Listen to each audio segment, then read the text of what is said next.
तो गाइस उस हाशिरा की बात मानकर अब अपना तांजीरो सकौंजी से मिलने के लिए माउंट सागिरी के लिए निकल पड़ता है। तो अब तांजीरो सकौंजी का पता लगाने के लिए कुछ लोगों से बातचीत करता है और वे लोग बोलते हैं तुम्हें ना उस माउंटेन पे चले जाना।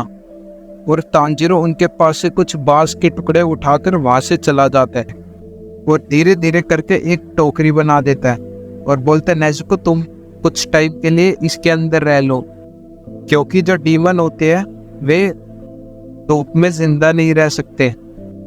नेज़ुको भी जैसे तैसे करके उस टोकरे में फिट आ जाती है और तांजीरो उसे अपनी कमर पर उठाता है और बाहर निकल पड़ता है सकौंजी के मिलने। अब तांजीरो भी अपने सफर पर कंटिन्यू करता है और माउंटेन की तरफ निकल पड़ता है। अब रास्ते में धीरे धीरे रात हो जाती है और अब उन्हें रास्ता नहीं मिल रहा होता, तो वो कहीं पे रुकने का मन बना लेते हैं। अब उन्हें एक टेम्पल दिखता है तो वो सोचते क्यों ना आज रात यहीं पे बिताई जाए।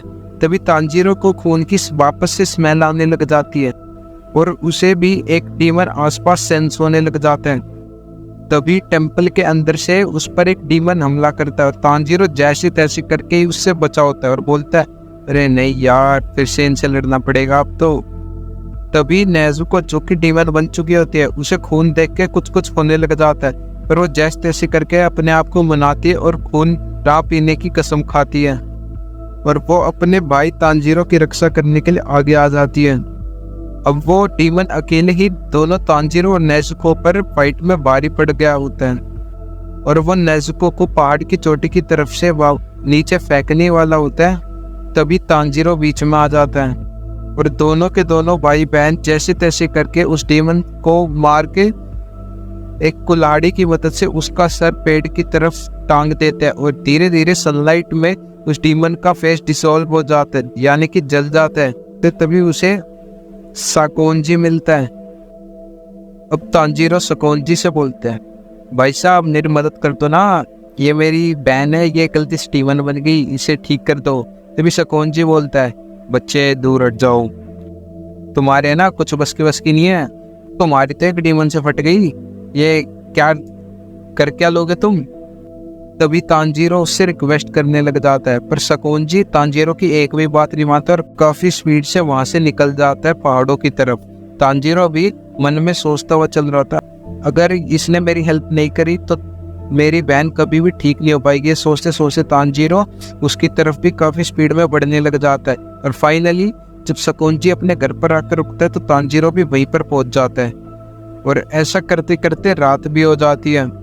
अब सकौंजी बोलते हैं बच्चे तुम यहाँ तक भी पहुंच गए, तो तांजीरो बोलता है मुझे भी एक डीमन स्लेयर बनना है ताकि मैं लोगों की डीमन से मदद कर सकूं। तब सकौंजी बोलता है बच्चे तुम बहुत ज़्यादा कमज़ोर अभी डीमन स्लेयर बनने के लिए, पर कुछ नहीं, मैं तुम्हारी मदद अभी भी करूँगा।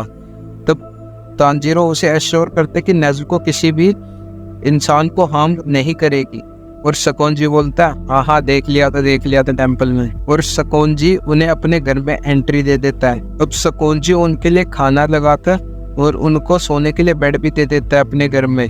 और अब तांजीरो सकौंजी से डीमन स्लेयर के बारे में पूछने लग जाते कि क्या होता है बुड्ढे। तो वो बोलते हैं डीमन स्लेयर एक ग्रुप है जिसमें लगभग 100 से ज्यादा इंसान है, वे अलग अलग रैंकिंग में डिवाइड है। सबसे टॉप पे आते हैं हाशिराज, वे एक्सट्रीमली स्ट्रॉन्ग होते हैं। उससे लो रैंक होती है डीमन स्लेयर के, जिन्हें अपने वीकली टारगेट्स पूरे करने होते हैं और लोगों की डीमन से हेल्प करनी होती है। तो तांजीरो बोलता है अच्छा तो फिर मेरी ट्रेनिंग कब से स्टार्ट कर रहे हो। बोलता है क्यों ना तुम अभी से ट्रेनिंग स्टार्ट करो। तो तांजीरो बोलता है अभी। बोलता है कुछ नहीं, हम सुबह होने का वेट कर लेते हैं। और ये सोच के तांजीरो अपने नोट्स में कुछ लिखता है और सोने के लिए चला जाता है। अब अगले दिन का सीन शिफ्ट होता है और तांजीरो और सकौंजी एक फॉरेस्ट में अपनी डीमन स्लेयर ट्रेनिंग कर रहे होते हैं। सकौंजी बोलता है बच्चे दिखाओ तुम्हारे अंदर कितना दम है, तुम्हारे अंदर जितना दम हो उतने दम से तुम मेरे पे हमला करो, मैं तुम्हारे हर हमले का जवाब दूंगा। और वो तांजीरो की काफी बुरी हालत कर देता है, उसे बहुत पीटता है, बहुत ज्यादा। अब इतनी पिटाई के बाद सकौंजी तांजीरो को बताता है कि अगर उसे फाइट करनी है ज़्यादा देर तक तो उसे कोई ना कोई ब्रीथिंग स्टाइल को मास्टर करना पड़ेगा। ब्रीथिंग स्टाइल हमें एक्स्ट्रा ऑर्डिनरी पावर्स देता है जिसकी मदद से हम एक बड़ी फाइट भी आसानी से चुटकियों में ख़त्म कर सकते हैं और एफर्टलेसली लड़ते भी रह सकते हैं। अब वो तांजीरो को वाटर ब्रीथिंग के बारे में बताते हैं कि ये एक ओल्डेस्ट स्टाइल है ब्रीथिंग का, ये सबसे पॉपुलर ब्रीथिंग है, इसे मास्टर करना बहुत ज़्यादा मुश्किल है। तो वो तांजीरो को उसके बारे में बेसिक्स बताता है और उसे परफॉर्म करने के लिए गाइडेंस देता है। अब तांजीरो भी अपनी पूरी लगन से ट्रेनिंग कर रहा होता है। अब उसे ट्रेनिंग करते करते 1 साल बीत जाता है और तांजीरो पहले के मुकाबले काफ़ी ज़्यादा स्ट्रॉन्ग हो चुका होता है। अब जब तांजीरो ये सोच के खुश हो ही रहा होता है कि अब उसकी ट्रेनिंग खत्म होने वाली है, तभी सकोंजी उसके पास आता है और उसे एक बड़े से पत्थर के पास लेके जाता है। काफ़ी ज़्यादा बड़ा और हार्ड पत्थर होता है। बोलता है अगर तुम्हें डीमन स्लेयर बनने के कंपटीशन में पार्टिसिपेट करने तो तुम्हें इस पत्थर को 2 स्लाइसिस में काटना होगा। और तांजीरो उस पर मेहनत करने लग जाता है, पर उसे कुछ असर ही नहीं पड़ता क्योंकि वो पत्थर ही भाई इतना तगड़ा है। और तांजीरो थक कर जमीन पर भी बैठ जाता है। अब तांजीरो उस पत्थर के काटने की रोज प्रैक्टिस करता है। तभी एक दिन उसके सामने एक बंदा आता है और वो तांजीरो की थोड़ी सी बेइज्जती कर देता है। ए बच्चे, पत्थर भी नहीं काट सकता, कैसा है तू, पावरलेस बिचिस। और तांजीरो उसकी अनएक्सपेक्टेड अपीयरेंस से थोड़ा शौक भी हो जाता है। और उसके साथ एक लड़की भी आई होती है जिसने वुल्फ वाला मास्क पहना होता है। अब वो बंदा तांजीरो को लड़ाई के लिए चैलेंज कर देता है और तांजीरो भी उससे लड़ने के लिए आगे बढ़ता है। और वो स्पोर्ट्समैन एक ही बार में तांजीरो को बहुत ज़्यादा दूर जाकर पटकता है। और उसके साथ वाली जो लड़की होती है वो तांजीरो से पूछती है, भैया अब ठीक तो है ना। तांजीरो उस लड़की से पूछता है कि तुम लोग हो कौन। तो बताते कि सकोंजी ने ही इन्हें बड़ा करा और ये दोनों अनाथ हैं। तांजीरो सोचता है कि इनका हाल भी कुछ मेरे जैसे, पर मेरे पास थोड़े समय के लिए परिवार था, पर इनके पास तो परिवार भी नहीं था। सकोंजी ने इन्हें बड़ा करा है, जब ये इतने पावरफुल है। तांजीरो ये सब सोच ही रहा होता है, तभी वो लड़का बोलता है कि क्यों ना हम कल वापस ही ट्राई करें। अब तांजीरो रोज उस लड़के के साथ ट्रेनिंग करने लग जाता है। अब एक दिन वो उस लड़के को फाइनल बैटल में हरा ही देता है। और जब वो अपनी आंखें खोल के देखता है तो वो देखते हैं कि उसने पत्थर को 2 भागों में काट दिया होता है। अब सकोंजी उसके पास आता है और बोलता है, अच्छा तुमने कर ही लिया। वो सोचते कि वो लड़का कहाँ गया, पर पता चलता है ये सब उसकी एल्यूसिनेशन थी, ऐसा कुछ हुआ ही नहीं था। बस वो अपनी इमेजिनेशन में उस लड़के से लड़ता था और फाइनली उसने पत्थर को काट दिया। यानी कि अब अपना तांजीरो एलिजिबल हो गया उस कंपटीशन के लिए। अब सकोंजी बताते कि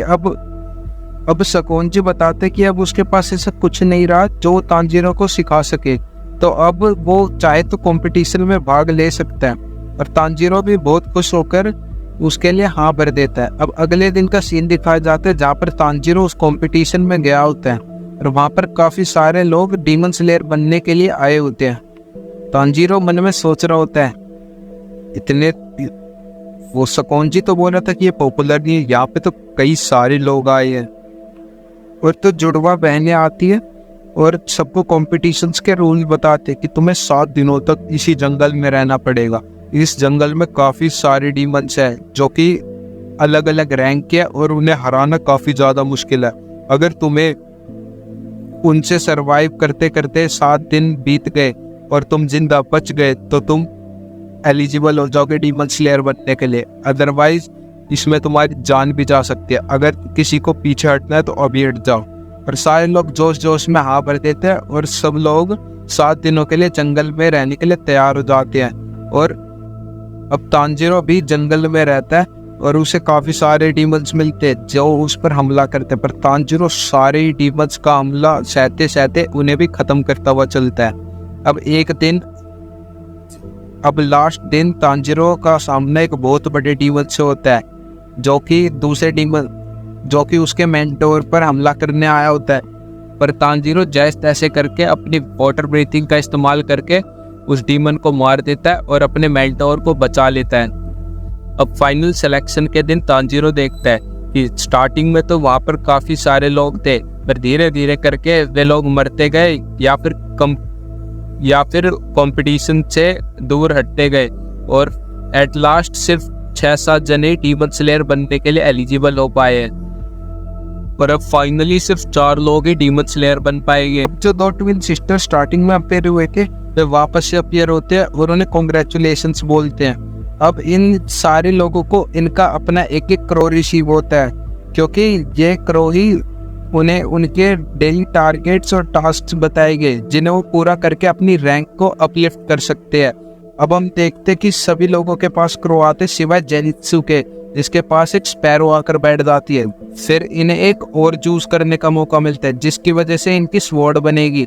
अब तांजीरो भी अपने लिए एक और चूज करता है अपनी स्मेलिंग पावर का इस्तेमाल करके और बोलता है हाँ ये वाली ठीक रहेगी। अब तांजीरो वापस इस सकौंजी के घर में टिकता है हमें, और उसके पास एक मैन अजीब से मास्क में आता है और इस वॉट्समैन विलेज का एक बंदा होता है। इसी ने तांजीरो की वो खतरनाक सी स्वॉर्ड बनाई होती है।